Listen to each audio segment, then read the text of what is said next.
हरे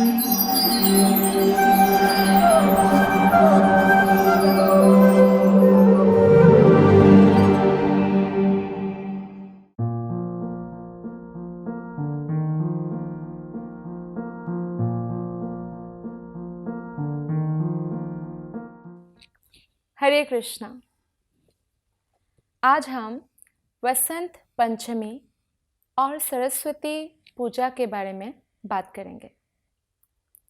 वसंत पंचमी वसंत ऋतु के आगमन के सूचक है और माघ महीने के 5वें दिन में यह उत्सव मनाया जाता है। सनातन धर्म में वसंत पंचमी को सरस्वती देवी के प्राकट्य दिवस के रूप में भी मनाते हैं, इसीलिए भारत के विभिन्न जगहों में सरस्वती पूजा का बहुत ही भव्य आयोजन किया जाता है। सरस्वती देवी ज्ञान और विद्या की देवी है। माता सरस्वती हमें आध्यात्मिक ज्ञान प्रदान करती है, जिस ज्ञान से हम भगवान तक पहुंच सकते हैं।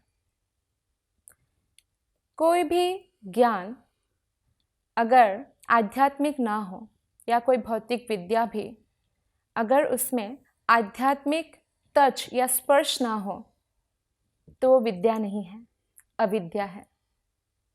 नवरात्र में 9 देवियाँ जो आती हैं उसमें एक सरस्वती देवी भी आती है।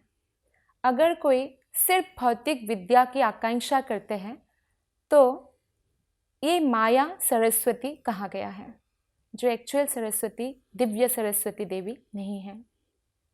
ये महामाया का एक रूप है।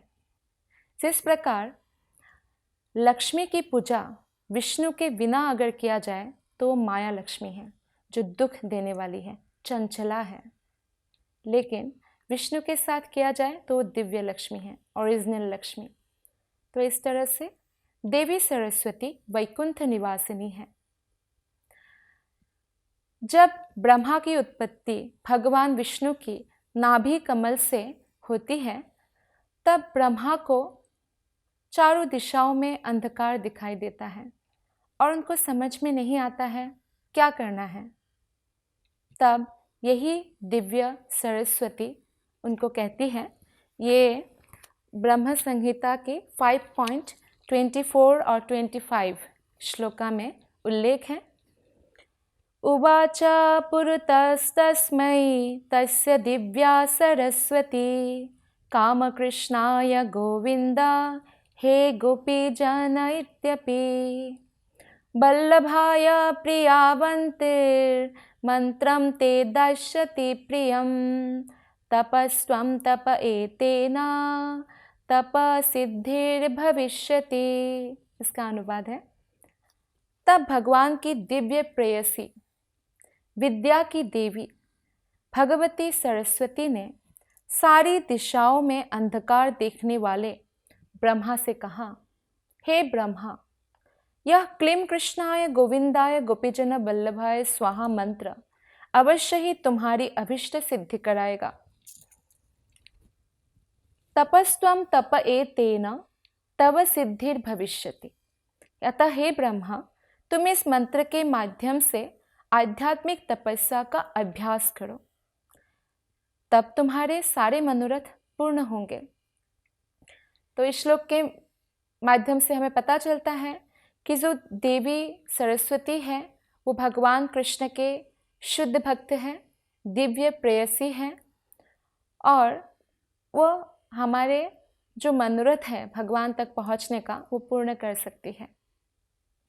श्रीमद् भागवतम फर्स्ट स्कंध प्रथम स्कंध के 2 अध्याय और 4 नंबर श्लोक में भी हम पढ़ते हैं, नारायणं नमस्कृत्य नरं चैव नरोत्तमं देवीं सरस्वतीं व्यासं ततो जयमुदीरयेत्। तो भागवतम पढ़ने से पहले भी हम भगवान नारायण से, व्यासदेव से और देवी सरस्वती से आशीर्वाद मांगते हैं ताकि हम समझ पाए। तो इसलिए देवी सरस्वती ज्ञान की देवी है, विशेषतः आध्यात्मिक ज्ञान की। पुराने काल में हर राजा के पुत्र जो है गुरुकुल में भेज दिया जाता था, और गुरुकुल में ये नहीं कि सिर्फ भौतिक विद्या दिया जाता है। जैसे आजकल कितना भी टॉप मोस्ट यूनिवर्सिटी है तो वहाँ पे भौतिक विद्या ही सिर्फ दिया जाता है। हम आत्मा है और आत्मा का स्वाभाविक जीवन आध्यात्मिक जीवन है, इसकी विद्या नहीं दिया जाता है। आत्मा का विज्ञान नहीं समझाया जाता है। लेकिन पुराने गुरुकुल में सारी भौतिक विद्याओं के साथ साथ आध्यात्मिक विद्या में ज़्यादा प्रकाश डाला जाता था। ऐसा क्यों? ऐसा इसलिए क्योंकि material knowledge minus spiritual knowledge और material education minus spiritual education is equal to distress. अर्थात भौतिक शिक्षा माइनस आध्यात्मिक शिक्षा दुख प्रदान करने वाला है। लेकिन material education plus spiritual education is equal to bliss. अगर भौतिक शिक्षा के साथ हम आध्यात्मिक शिक्षा भी लें तो हमारा जीवन आनंदमय हो जाता है। उदाहरण स्वरूप द्रोणाचार्य ही गुरु थे युधिष्ठिर के भी और दुर्योधन के भी, और उन दोनों को उन्होंने शिक्षा प्रदान किया।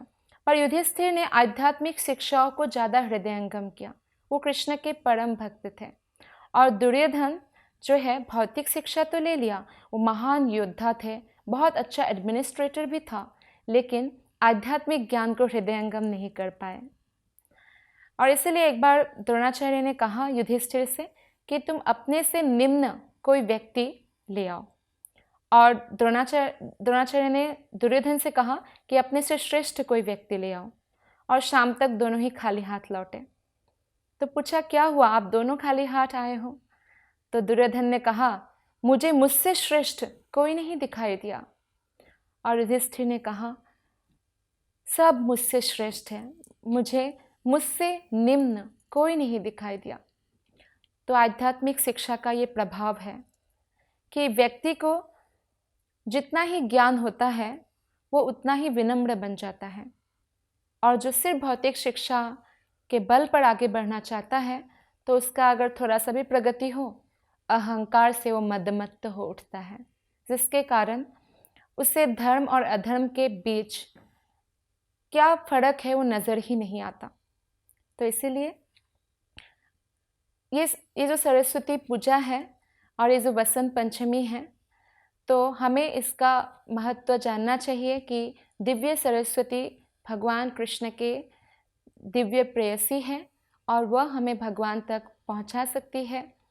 इसीलिए हमें भगवत गीता, श्रीमद् भागवतम, ये शास्त्रों का ज्ञान के लिए उनसे प्रार्थना करना चाहिए कि हमें ज्ञान मिले, शुद्ध भक्तों की संगति मिले, और हम भी भौतिक शिक्षा के साथ साथ आध्यात्मिक शिक्षा को भी ग्रहण कर पाए, ताकि धर्म के पथ पर हम अग्रसर हो सके।